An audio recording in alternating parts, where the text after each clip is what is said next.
Hoje nós vamos entender mais sobre o que é o transtorno do déficit de atenção e hiperatividade, o conhecido TDAH. Segundo dados do IBGE, Instituto Brasileiro de Geografia e Estatística, dados de 2006, cerca de 3.723.600 pessoas no Brasil possuem esse transtorno, sendo que 3,5% das crianças entre 0 e 14 anos têm o déficit e 1,5% dos jovens têm também o TDAH. Estes números vêm crescendo e hoje estima-se que 1 a cada 5 crianças tem o transtorno. E para entender o que é o TDAH, nós vamos conversar hoje com a psicóloga Juliana Batista. Juliana Batista é especialista em TDAH. Então, não saia daí, pois o Mente Aberta já está no ar.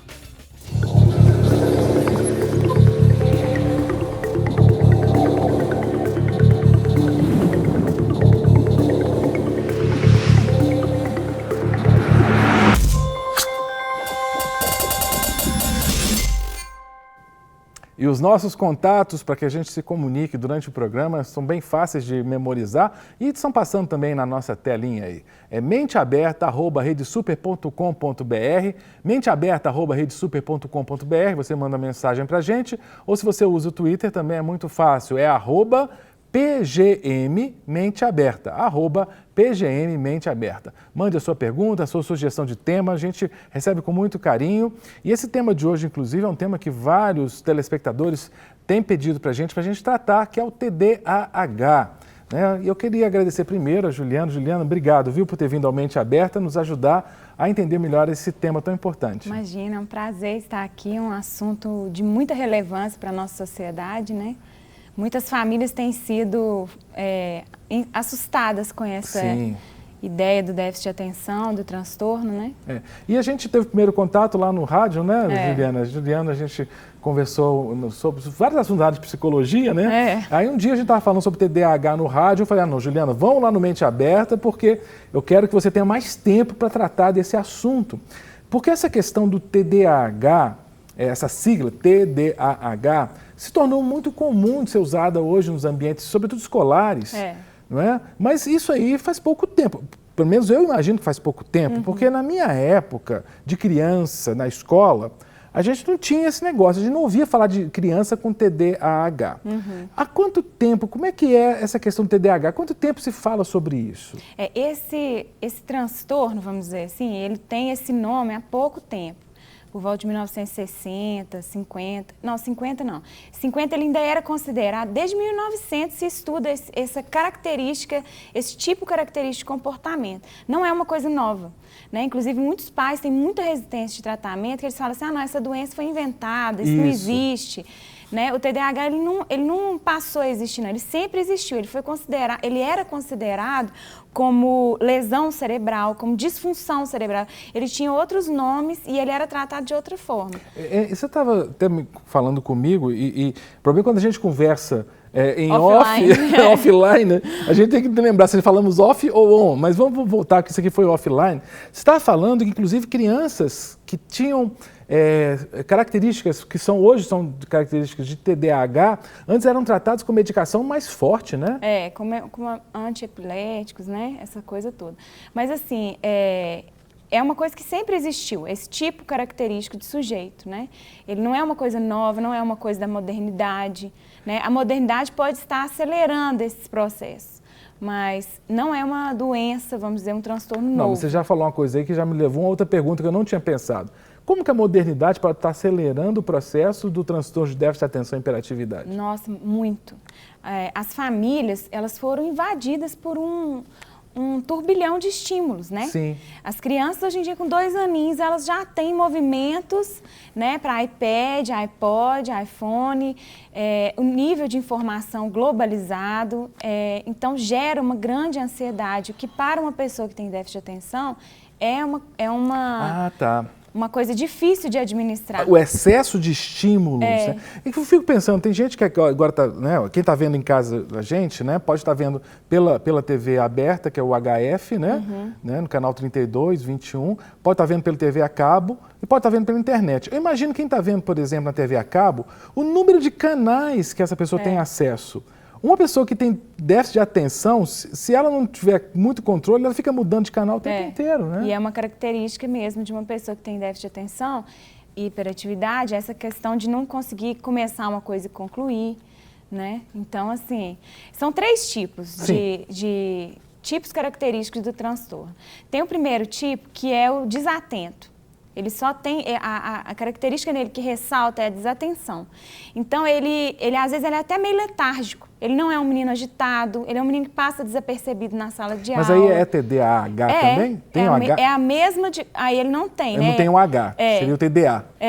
Então aí ele tem uma dificuldade de se conectar. É aqueles meninos que a gente fala que ele está no mundo da lua. Mas precisa ir para a escola para os pais perceberem isso, ou já em casa dá para perceber que essa criança é mais desatenta? Dá para perceber.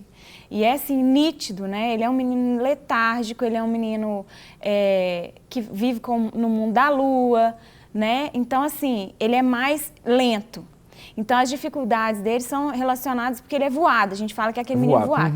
Mas o que é importante a gente ressaltar é que um transtorno, pelo próprio nome, a gente tem que entender. Para ser considerado um transtorno, ele tem que estar tendo um prejuízo. Né? Porque uma coisa é a gente estar em dias desatentos, em dias hiperativos. Sim. Outra coisa é a gente ter prejuízo em vários contextos da nossa convivência. Que tipo de prejuízo? Prejuízo tomar bomba na escola, prejuízo não conseguir permanecer no emprego. Né? O TDAH não é uma doença que hoje em dia a gente consegue diagnosticar só em crianças. Ah, é? Muitos adultos hoje em dia a gente consegue diagnosticar que ele tem um déficit de atenção, ele começa a medicação, faz uma psicoeducação, muda a vida do sujeito. Ele nunca conseguiu concluir uma faculdade, ele nunca conseguiu se manter no emprego. E pior que às vezes o diagnóstico, né? Não é diagnóstico, o veredito que os amigos, a família dão é que você é incompetente, você não termina nada.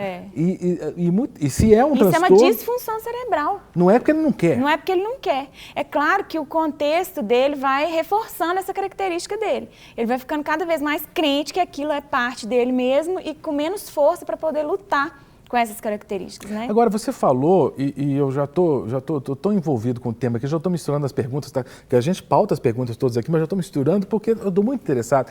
Você falou assim, porque a pessoa pode até na fase adulta ter esse diagnóstico. Quem pode diagnosticar? Não, com certeza não é um amigo, falar assim, você é TDAH. Quem pode diagnosticar? A gente... Só um parênteses, a gente pode diagnosticar na fase adulta, mas o TDAH é uma coisa que a gente nasce com ele. Né? Então, assim, você tem que ter características desde a sua infância, você não adquire TDAH. Né? A gente pode até adquirir depressão, mas TDAH não. Então é uma coisa neurológica. É do funcionamento do seu cérebro. É genético, né? Você tem que ter, todo um crivo, né? Nós temos vários instrumentos para medir isso.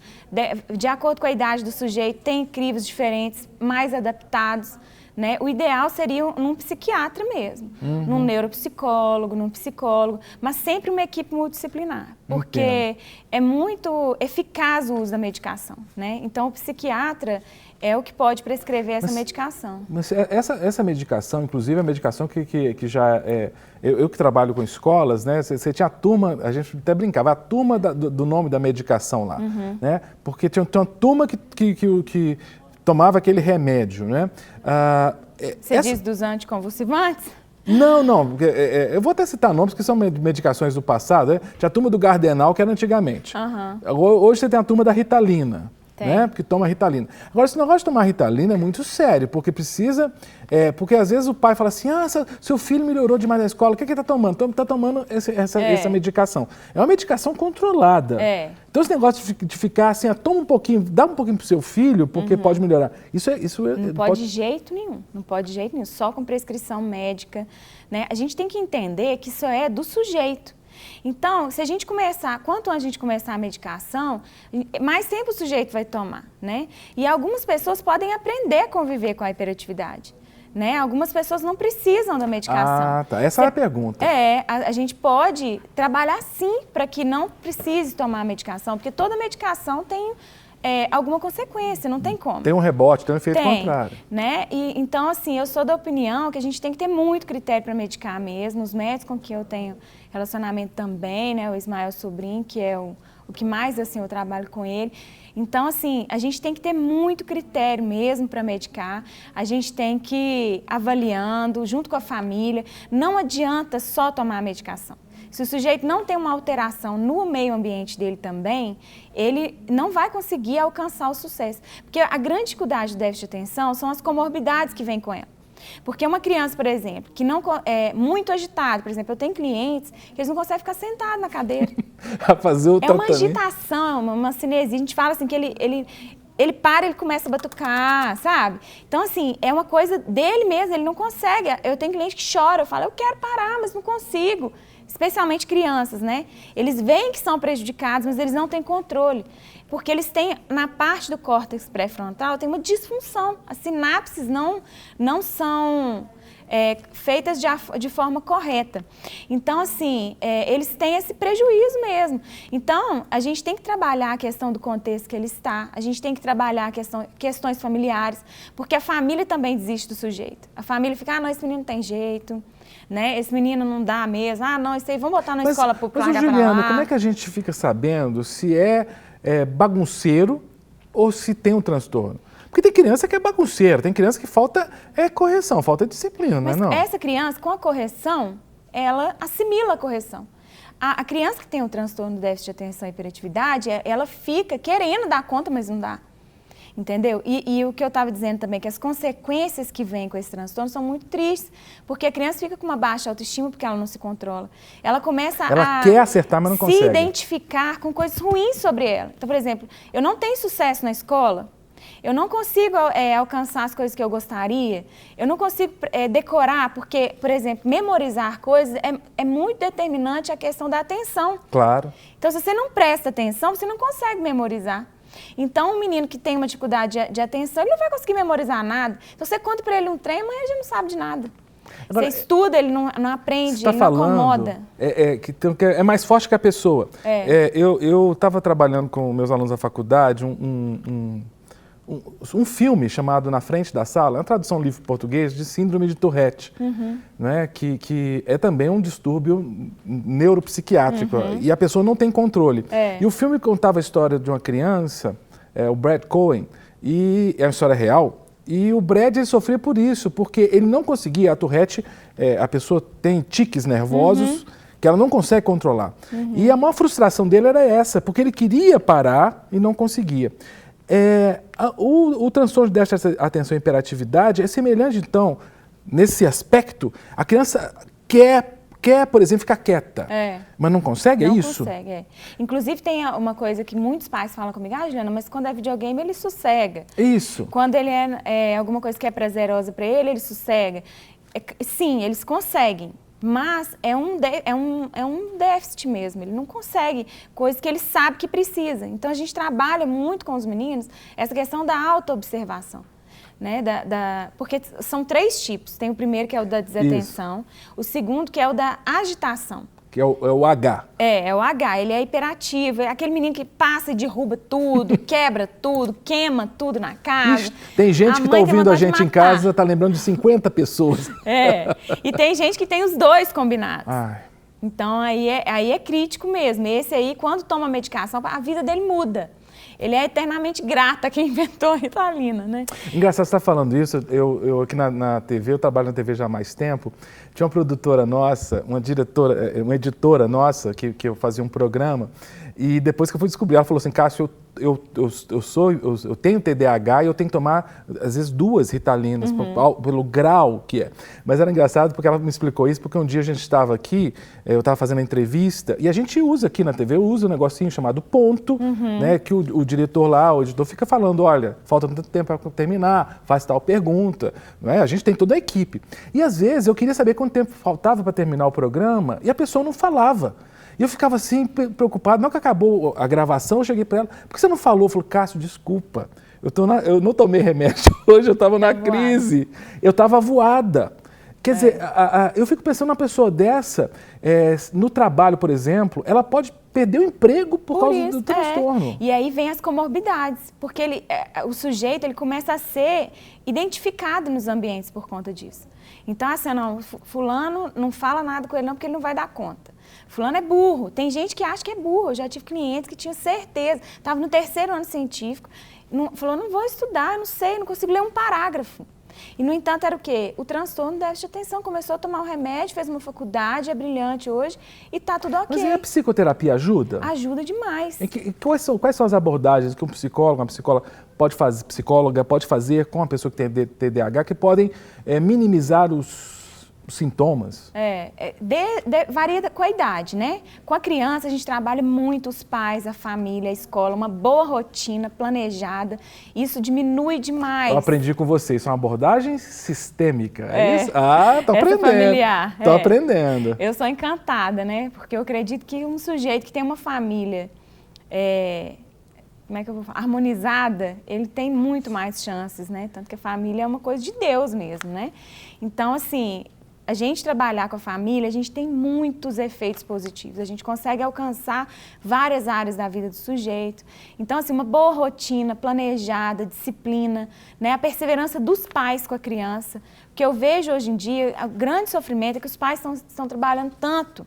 As mães, né, foram para o mercado de trabalho, chegam em casa, estão exaustas, elas não conseguem, porque uma criança tem que ser firme. Você tem que repetir 1000 vezes, é exaustivo. Se uma criança que não tem um transtorno já tem que fazer... Tem que fazer isso. Quando déficit de atenção, então, você tem que ajudar, você tem que programar, tem que disciplinar, tem que ter paciência. Então você trata os pais também. Especialmente. Porque eu fico pensando, para casa... É um caos. Gente, para casa é uma coisa difícil de fazer com o filho. Se a criança tem um transtorno desse e o pai não sabe, ele deve chamar, e muitos pais devem até amaldiçoar a criança. Seu burro, seu incompetente, sendo que é um transtorno. Muitos pais desistem, colocam em escolas especiais. Fáceis, escolas especiais. E o transtorno vem com outras comorbidades, vamos dizer assim, porque esse cliente, ele fica frustrado, ele começa a não se identificar, ele começa a desafiar as autoridades, ele começa a ser identificado como uma coisa negativa no meio que ele convive. Então, ele já pede o temor das autoridades. Então, às vezes, são crianças que dão muito problema. Mas isso aí é uma reação. Na realidade, isso é o que você falou, a comorbidade, né? É uma reação que ele tem a própria... reflexo da doença, né? Geralmente, também, os que têm mais o déficit de atenção podem entrar em quadro de depressão profunda. Eu já tive um cliente de 9 aninhos que a gente teve que medicar. O menininho parou de comer, não queria dormir. Ele não chorava, mas ele parou. Ele perdeu o desejo de viver, vamos dizer assim. Claro que tinha outras coisas acontecendo na vida dele, mas o déficit de atenção... junto com as frustrações que ele tinha, porque ele queria ser um bom aluno, aquilo na família dele, na cultura familiar dele, era um grande valor, e ele não conseguia. Então, era como se ele fosse o patinho feio da casa, e ele não queria. Então, ele com 9 aninhos, a gente diagnosticou a depressão, o déficit de atenção, tomou as medicações, o da depressão por um tempo determinado, foi curado, melhorou, tá ótimo. Mas uma criança, um adolescente, adulto, porque isso não tem cura, isso tem tratamento, é isso? Isso. Você vai aprender a conviver com essa característica sua. Uma pessoa dessa, quando for adulto, pode trabalhar em profissões como, por exemplo, que requerem um grau de atenção muito, muito grande ou de tranquilidade muito grande? Por exemplo, pode ser um controlador de tráfego aéreo, pode ser um cirurgião, pode ser um piloto de avião? Eu acho que pode sim, mas talvez a gente não vai ter essa identificação, porque são pessoas geralmente muito agitadas, amplas, conversadas, elas vão querer fazer outros tipos de profissões, né? Mas pode sim, não te desqualifica para nenhuma. Pode ser psicólogo? Pode. Eu fico pensando, pode, sim. Alguém que tem hiperatividade vai fazer clínica, não vai deixar o paciente falar. Eu sou hiperativa. É mesmo? Aham. Mas você se controla, então. E a gente aprende a viver, porque a medicação adaptada para os dias de hoje, ela é muito nova.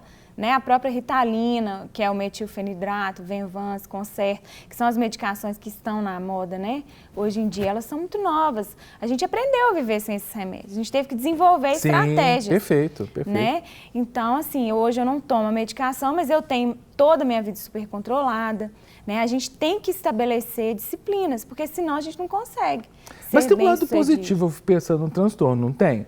Por exemplo, a pessoa que tem o TDAH, ela deve ser uma pessoa muito disposta também, não é? Pois é, mas a gente tem que tomar esse cuidado, porque para ser o transtorno, tem que ser prejudicial. Ah, entendi. Então, assim, uma coisa é uma pessoa alegre, espontânea, uma pessoa animada, que precisa dormir poucas horas por noite, né? Outra coisa é a pessoa que tem um transtorno. Ela tem que tomar cuidado, né? Porque... podem vir outras comorbidades, né? Como essa questão da depressão, tem o transtorno opositor de conduta. Então, assim, a gente tem que tomar esse cuidado. Porque para ser caracterizado transtorno, tem que ser alguma coisa prejudicial. Volta aí, você falou um transtorno que esse eu não tinha ouvido ainda. Opositor de conduta. Transtorno opositor de conduta. É um muito clássico também, que hoje em dia tem muito. E eu, inclusive, até acho que é por conta da dificuldade dos pais estarem educando os filhos, dos meninos terem dificuldade com a autoridade. São meninos que não aceitam. Por exemplo, eu estava ensinando um menino a ler com déficit de atenção muito grave, assim, muito severo o grau dele. A gente fez as escalas, diagnosticou direitinho o médico, o neuropsicólogo, eu como psicóloga, mandamos questionários para a escola e tal. Aí o menino, eu ensinava para ele assim, olha, então, é porque eu trabalho com psicopedagogia também. Então, o L com o A forma lá. Ele falava, não é lá, é LA. Aí eu falava com ele assim, não, é lá, L com A, é lá. Aí ensinando com ele. É um menino que não aceita ser ensinado, não aceita alguém trazer para ele uma instrução. Mas, Juliana, como é que a gente vai saber se é um transtorno ou se é pura rebeldia? Então, tem os critérios, tem as escalas, tem instrumentos para medir isso. Por isso que você precisa buscar uma ajuda profissional. Entendi. Então, assim, tem as escalas e tudo, mas é um menino que não é só... Então, desde criança ele tem que apresentar isso. Tem alguns critérios. Ele tem que ter mais de 6 meses apresentando isso. Então, não pode ser assim... É o do contra, ele é do contra, é isso? Não, nem todo TDAH é o do contra. Não, estou falando o transtorno... Isso é um tipo de comorbidade. Estou falando do opositor. Do opositor de conduta. Esse aí é o do contra, assim... Não aceita.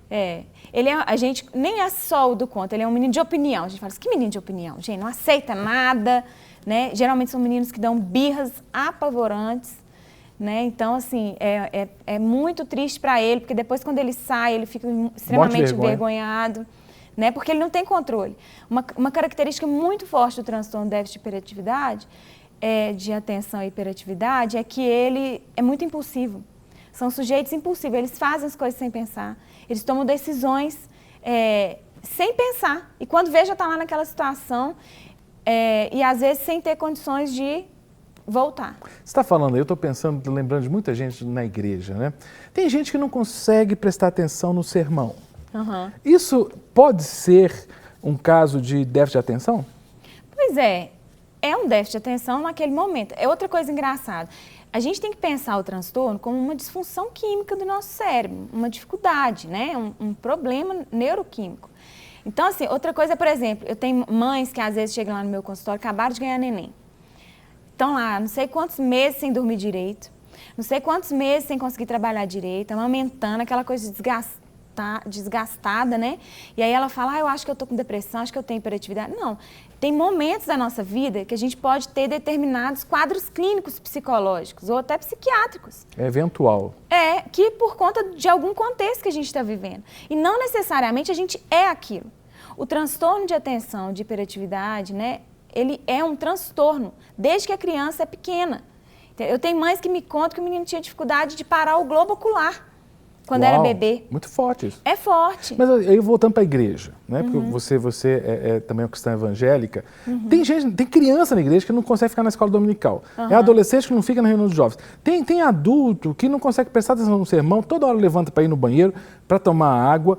Eu acho que essa pessoa pode começar... sério, né? Assim, a se questionar. Será que eu não tenho que fazer procurar um profissional? Porque, de repente, ele precisa de um tratamento. Porque está sendo prejudicado. Se for só na igreja, eu vou te falar que é melhor orar. Entendeu?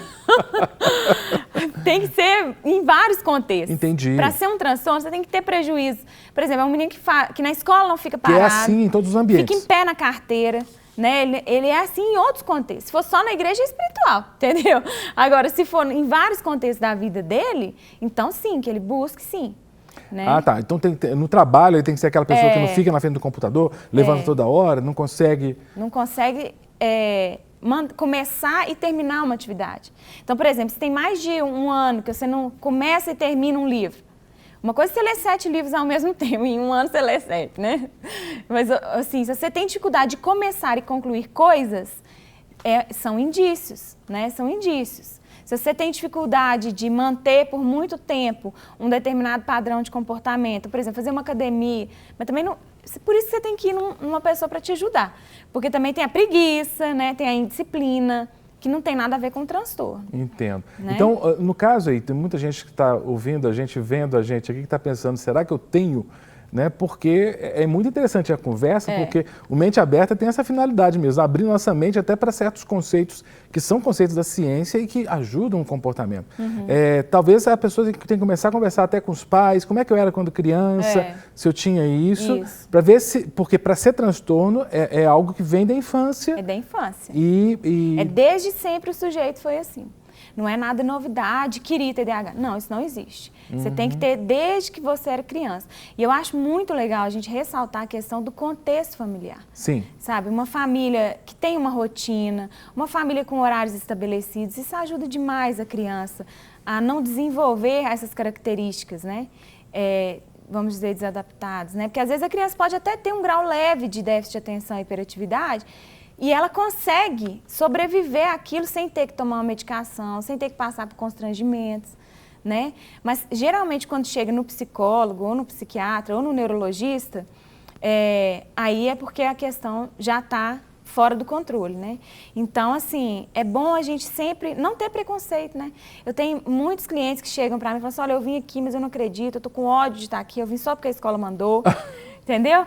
Não tem preconceito. Psicólogo não é para louco, psiquiatra não é para louco, né? A gente tem que ver que características a nossa criança tem para tentar alcançar ela, né? E não ficar lidando com isso de forma fantasiosa, né? Porque a gente pode estar negando alguma coisa que é característica daquela criança, ensinando aquela criança a negar isso. E o que a gente vai estar ensinando? Porque o déficit de atenção e hiperatividade, quando uma criança não consegue concluir as coisas, ela vai ficando frustrada. Isso. E com uma baixa autoestima, insegura, né? Ao invés de lidar com aquilo, de encarar de frente mesmo essa característica do sujeito. Né? Nossa, Juliana, é muito interessante isso. É muito triste pensar também que muitas crianças, muitos jovens e adultos sofrem, né? Porque tem um transtorno e esse transtorno não é identificado, né? Mas eu quero te agradecer demais por ter trazido para a gente, né, esses esclarecimentos, né? Nos ajuda aqui a lembrar, então, se alguém está ouvindo a gente, vendo a gente, está sentindo que pode ter um parente ou ela mesma, tem que procurar que profissional? Vai num psicólogo primeiro, pede uma ajuda ao psicólogo. Se você tiver um psiquiatra de confiança, né? É importantíssimo também, mas o psicólogo ele vai te ajudar a avaliar de forma mais ampla. O psiquiatra acaba ficando com pouco tempo para isso, né? Porque a consulta psiquiátrica geralmente é de 1 hora de duração. E o trabalho psicológico você vai semanalmente, né? Você consegue ter um pouco mais de amplitude da situação do sujeito. Perfeito. Né? Que bom. Quero agradecer demais, Imagina, viu? Foi muito bom esse papo. Quero que você volte para a gente conversar sobre... Tem outros temas aqui que eu queria trazer, né? Eu falei de Tourette, falar de autismo, falar de dislexia, tem vários temas aí na área da psicologia que eu sei que você trabalha para trazer luz aqui, né? E abrir nossa mente para esses temas. Obrigado, viu, querida? Imagina, um prazer estar aqui. Para receber todas as novidades do canal, inscreva-se. E se curtir o vídeo, clique em gostei. Aproveite para acompanhar a Rede Super nas redes sociais.